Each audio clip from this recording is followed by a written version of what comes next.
Race number 4 kicks off the pick 6. No carryover, multiple winning tickets yesterday. That means there's a jackpot single ticket carryover of $145,000. And race number 4 is a split of race 9, the exact same conditions. We're coming down the hill, allowance optional claiming types, non-winners of 1 other than, another full field of 10. And the morning line favorite number 1, Tis an Illusion, one of 2 morning line favorites from the John Sadler barn. 5-2 on the morning line, draws the rail. So far the rail is 3 for 33 at this meet. Will this runner make it 4 for 34? Well, I'm going to go with number 4. A Little Bit Me. That's my top pick. I thought, again, another better than looked last time on a fast pace. And the previous race was at an 80,000 optional claimer, and then went to this 40. And I thought that race was better than looked. It's the same distance, same track, and I thought that race was better than looked. So I'm going to go with my better than looked performance. If you were playing exactas or spreading in the pick 5 or pick 4, who else would you use? I would 2? probably, well, I would do it was 1, 2, and you know, this is crazy, but I might even throw in 10. 10 is a horse that owes me so much money, because, but I always, when I get That's not her fault, that's your fault. Yeah. But I always think she's better than looked, and then the next time she always tanks. But then finally she came up for second at a time when I did not bet her. It always works that way, doesn't it, Steve? Yeah. All right, so 4 and 2, A Little Bit Me and Ting's Twirl. Steve's top 2 picks in race number 4. Race number 5 kicks off the 50-cent late pick 5. It's also the second graded stakes race on the card. It's a Kentucky Derby prep race awarding 10 Kentucky Derby points to the winner. It's the grade 3 Robert B. Lewis. $150,000 guaranteed purse, mile and a 16th on the main track. Field of 9. Morning line favorite is Peace from the Richard Mandela barn, adding blinkers after a victory. Talk to us about race 5, Steve. Well, for me, it's a toss-up, and I'm just going to go with put the price on top, which is Ayakara. Which one is that? What number 1. Okay, sorry. It's a toss-up between that and 7 in my mind, but since the 8-1 morning line sounds good, I'm going to go with Ayakara. This is another case of ran better than looked in the front runner, came in second in that Gold Rush, and I don't know, every one of those horses races, I always just think he's better. He's just got to put it together a little better. So it's one of those horses I keep following. So I keep thinking this is the one.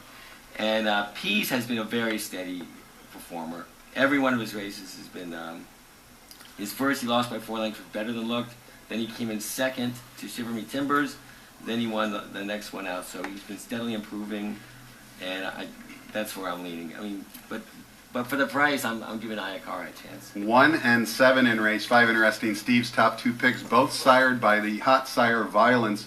Also take a look at Peace's running lines, particularly the debut where he split Marino and Instilled Regard. Both of those runners came back to win graded stake races at Oaklawn Park and Fairgrounds respectively. And Ayakara, number 1, who is Steve's top pick, adds blinkers and goes from turf to dirt. For the DeSormo brothers, they are always dangerous at a price, and I have a feeling he's going to be the wise guy selection in the race. Race number 6 starts the 50-cent late pick 4, guaranteed at a minimum of $500,000. We'll go well past that today, particularly with these competitive fields. We're going 1 mile on the main track. Non-winners of 2 races lifetime, in for a tag of $12,500. And the morning line favorite taking a big drop down in class, number 3, Mercer Island. 5-2, trained by Peter Miller, ridden by Stuart Elliott. What are your thoughts on race 6? Well, it's hard to ignore the 3, but I'm going to. I like both the 2 and the 4. Reverend Al, I thought was way better than look 2 back, and I think then he had a little bit of a layoff. So this is I mean, it wasn't a long layoff, but I'm giving him a break on the second off a layoff, and it is a drop in class. So he's my top pick.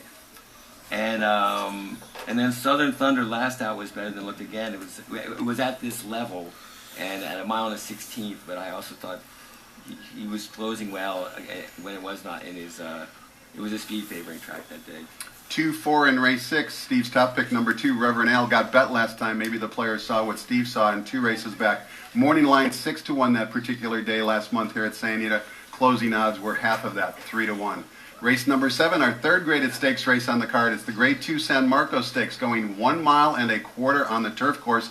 The top 3 finishers from this race last year all return this year as well. And one of them, number 5, it's in the post, fresh off a win, is the 9-5 morning line favorite.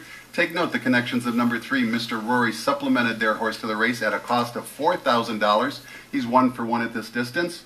Give us your thoughts on race 7. It's hard, again, it's hard to ignore the 4 and the 5, but I'm going to, they're both really good, it's just I'm looking for something else.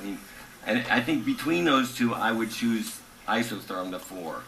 But I'm, best last out performance in my opinion was Free Rose, the 2, at 8-1. And why do you say that? Why do you think again, hanging on to a pace that nobody else? It looks slow as far as the times go, but no one else was hanging on. Everybody else fell behind. So even though she was 4 lengths behind the winner, everybody else who was on the pace dropped back. So okay, fair enough. Hung on the best. And I like a long shot here. This is crazy, but it's my Show Viber pick. Hoping for that. Isn't there the biggest prize? Biggest prize winner, yeah. Prince of Arabia will be my Show Viber. Number 1. Yeah. And why is that? A very similar deal. It was, although it was the opposite thing. It was a 1.5 miles. He's had some decent. He had a decent 1.25 mile race. And the last race was better than look. Finished 6th out of 7, but I still marked it as a better than look performance. And it's the same level, only in a shorter distance, so I'm giving him a shot. Got the right jockey on board. Tiago Pereira brings in lots of long shots, particularly on the turf. 30-1 on the morning line for Steve's second pick. His top 2 picks in race 7, number 2 and number